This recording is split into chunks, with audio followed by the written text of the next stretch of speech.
Namasté, bonjour mes chers yogis et yoginis. Aujourd'hui je vous présente le tutoriel pour une posture de yoga qui s'appelle Chaturanga Dandasana, les pompes yogiques. Ce n'est pas une posture simple, surtout pour un débutant, mais je vais vous donner quelques pistes comment vous pouvez y arriver, et avec une pratique régulière, tout va arriver. Bien sûr, vous allez pouvoir pratiquer cette posture correctement. Il faut juste faire un peu d'effort et pratiquer régulièrement. Donc, on va commencer tout de suite.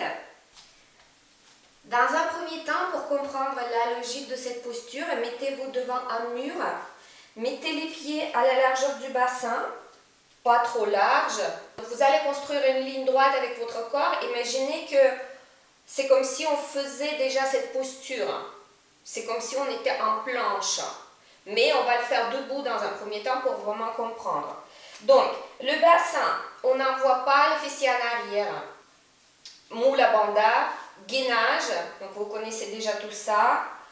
Contraction des abdos, donc on gaine ici, on construit vraiment un corset de muscles qui va nous tenir dans cette posture-là pour que ça ne sera pas uniquement les poignets qui prennent le tout, mais le poids du corps est distribué, c'est homogène, en fait c'est tout le corps qui travaille. On monte le sternum, bien sûr, les épaules en haut et en arrière. On ne fait pas ici là, le back bend, la flexion arrière, mais on n'arrondit pas le dos non plus. Donc on essaie de monter le sternum, mais en même temps, le cou est long, les épaules sont loin des oreilles. Donc là, c'est vraiment important ici. On ne bloque pas le cou comme ça. On va plier les coudes. Les coudes ne vont pas aller vers les extérieurs comme pour les pompes classiques si vous faites du fitness, donc c'est pas ça. Les coudes sont orientés vers l'arrière. Les mains sont positionnées pas non plus comme pour les pompes classiques avec les doigts vers l'intérieur, mais les doigts sont alignés avec votre tapis. Donc imaginez que vous avez le tapis là, ici.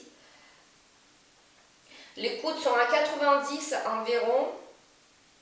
Et on va essayer déjà, donc toucher avec vos mains le mur, avec tout l'alignement qu'on vient de voir ensemble.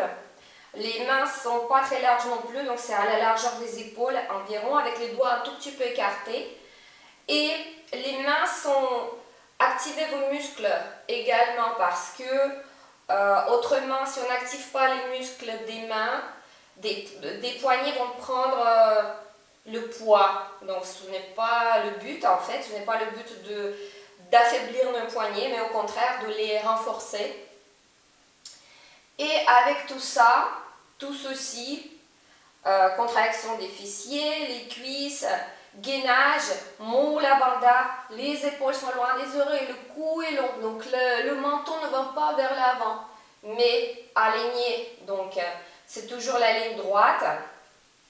Et on va essayer donc on va positionner les mains et on va essayer de faire cette posture. Donc c'est comme si on faisait la posture de Chaturanga. Mais on active tout le corps. Donc ce n'est pas Flagada en fait, c'est avec toute l'activation, tout l'alignement. Déjà on comprend comment ça fonctionne. Donc là, ce que vous devriez avoir au niveau de l'alignement et au niveau du haut du corps dans la posture de Chaturanga. Et je vais vous montrer de suite la même chose, mais pour de vrai cette fois-ci. Mettez-vous dans une planche, mettez les mains à plat à la largeur des épaules avec les doigts un tout petit peu écartés.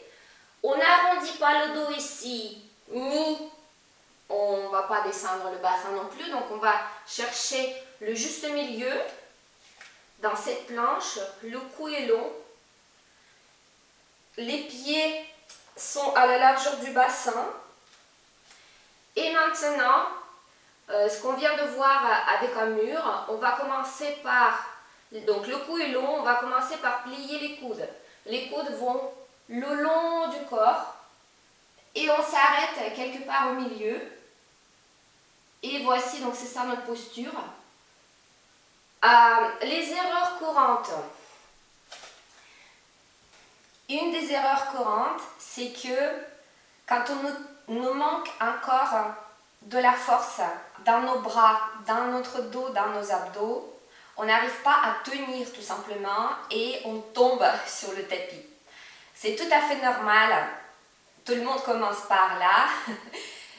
Ce qu'il faut, c'est vraiment continuer, ce qu'il faut, c'est vraiment se muscler un tout petit peu en faisant cette posture, en faisant d'autres postures de yoga qui travaillent sur la force. Mais également, il existe des variations dans la posture de Chaturanga, ne vous inquiétez pas, on peut l'alléger un tout petit peu pour vous. Si vous voyez que vous êtes dans le cas quand vous n'arrivez pas à tenir encore, vous pouvez l'alléger cette posture. Donc je vais vous montrer les possibilités de le faire. Ce qu'on peut faire dans un premier temps, c'est mettez-vous en planche, alignée. Les pieds sont à la largeur du bassin, on envoie les talons vers l'arrière. On essaye de construire vraiment une ligne droite, on gaine, on monte le sternum. Les épaules sont loin des oreilles, le regard va un tout petit peu vers l'avant. Et si c'est très compliqué déjà, ce qu'on peut faire, c'est descendre les genoux. Voilà, on descend les genoux.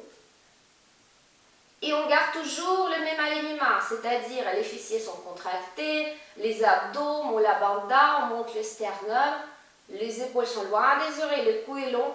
Et à partir de là, on inspire et à l'expire, on plie les coudes. Et là, on n'est même pas obligé de descendre très très bas.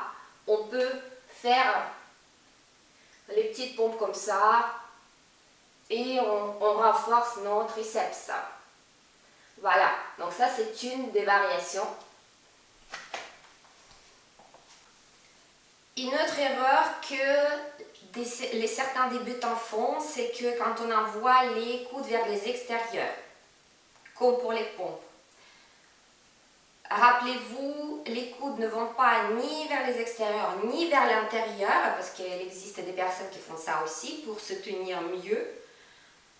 Les coudes, les avant-bras, les mains sont alignés comme des rails d'un train, par exemple. Donc c'est parallèle, donc c'est bien parallèle. Ce sont deux lignes, si on regarde du haut, par exemple, ce sont deux lignes parallèles.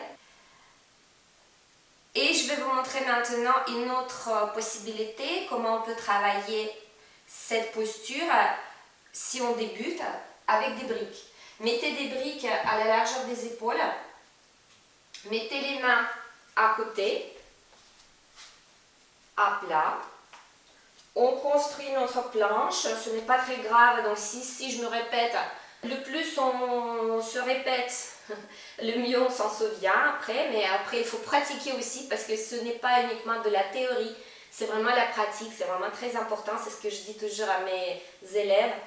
On envoie les talons vers l'arrière, on gaine, Mula Bandha, on contracte les abdos, les fessiers, les cuisses, on monte le sternum, les épaules sont loin des oreilles, le cou est long, on inspire ici, à l'expire, on commence à plier les coudes et ici vous pouvez poser vos épaules sur les briques. Et on continue de gainer et de respirer. Donc ça c'est vraiment une possibilité que vous allez pouvoir faire pour renforcer un tout petit peu.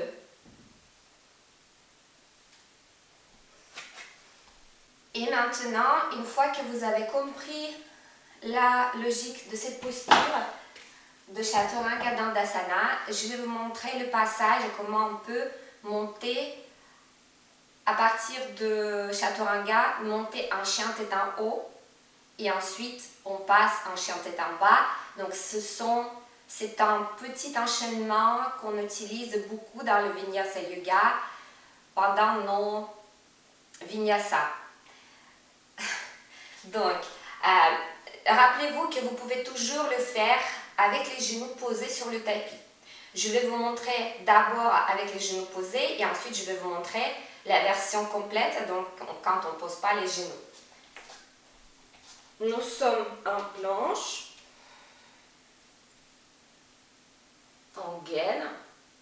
On colle, donc les mains, les doigts, vous imaginez que vous avez de la colle. Donc tout et la totalité des mains, des doigts touchent le tapis. Je pose les genoux. Je continue de gainer, je ne lâche pas. J'inspire ici. À l'expire, je plie les coudes. Chaturanga. Inspire. J'avance le bassin. C'est comme si je ressortais de l'eau. Je monte le sternum, les épaules en haut et en arrière.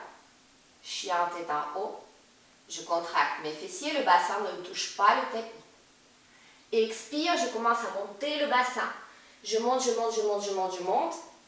Et j'expire, un chien tête en bas.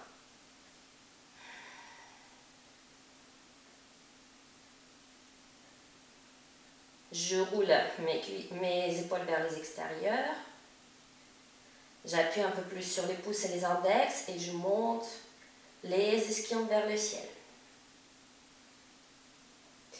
Et maintenant, la même chose, mais sans poser les genoux. La planche.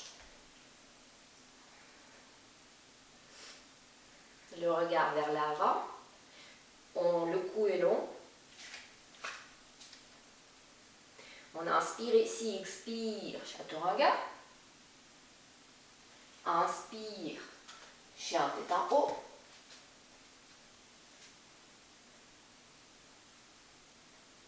Expire, chien tête en bas.